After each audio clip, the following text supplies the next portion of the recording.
Okay, so I'm going to be reading Micah and the Danites. Now, I don't know if the Danites were the Danes. I don't know. If y'all have any information on that, please let me know. In those days, there was no king in Israel. And in those days, the tribe of the Danites was seeking an inheritance for itself to dwell in. For until that day, their inheritance among the tribes of Israel had not fallen to them. So the children of Dan sent 5 men of their family from their territory, men of valor from Zorah and Eshtaol, to spy out the land and search it. They said to them, "Go, search the land." So they went to the mountains of Ephraim, to the house of Micah, and lodged there. While they were at the house of Micah, they recognized the voice of the young Levite. They turned aside and said to him, "Who brought you here? What are you doing in this place? What do you have here?" He said to them, "Thus and so Micah did for me. He has hired me, and I have become his priest."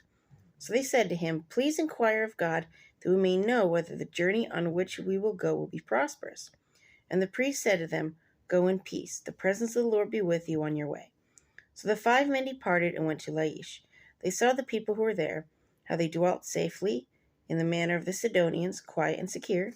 Now I like that thought, quiet and secure. There were no rulers in the land who might put them to shame for anything. They were far from the Sidonians, and they had no ties with anyone. Then the spies came back to their brethren at Zorah and Eshtaol, and their brethren said to them, "What is your report?" So they said, "Arise, let us go up against them, for we have seen the land, and indeed it is very good. Would you do nothing?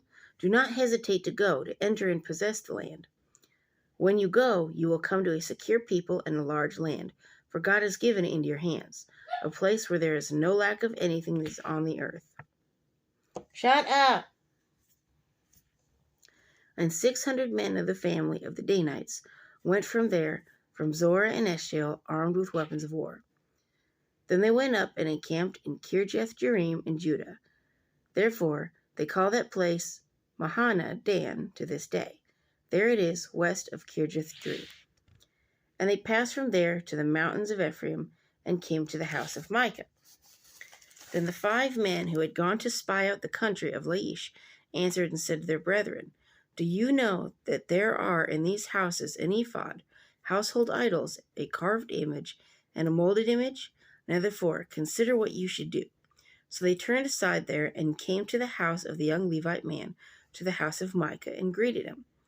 The 600 men, armed with their weapons of war, who were of the children of Dan, stood by the entrance of the gate. Then the 5 men who had gone to spy out the land went up. Entering there, they took the carved image, the ephod, the household idols, and the molded image. The priest stood at the entrance of the gate with the 600 men who were armed with weapons of war. When these went into Micah's house and took the carved image, the ephod, the household idols, and the molded image, the priest said to them, "What are you doing?" And they said to him, "Be quiet. Put your hand over your mouth and come with us. Be a father and a priest to us.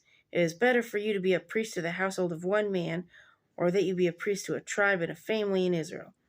So the priest's heart was glad, and he took the ephod, the household idols, and the carved image, and took his place among the people. So he left Micah, went to the people. Then they turned and departed, and put the little ones, the livestock, and the goods in front of them. When they were a good way from the house of Micah, the men who were in the houses near Micah's house gathered together and overtook the children of Dan. So now they're like, okay, the neighborhood's like, we're revolting. And they called out to the children of Dan. So they turned around and said to Micah, "What ails you that you have gathered such a company?"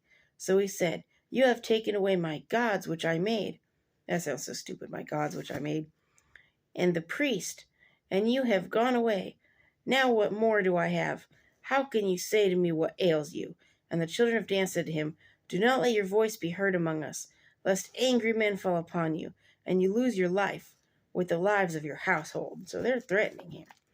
Then the children of Dan went their way, and when Micah saw that they were too strong for him, he turned and went back to his house.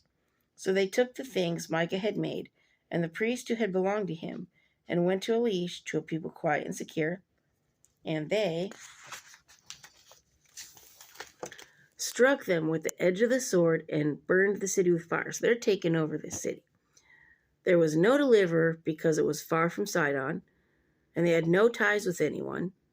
It pays to have ties with people. It was in the valley that belongs to Beth Rehob, so they rebuilt the city and dwelt there. And they called the name of the city Dan, after the name of Dan their father, who was born to Israel. However, the name of the city formerly was Laish.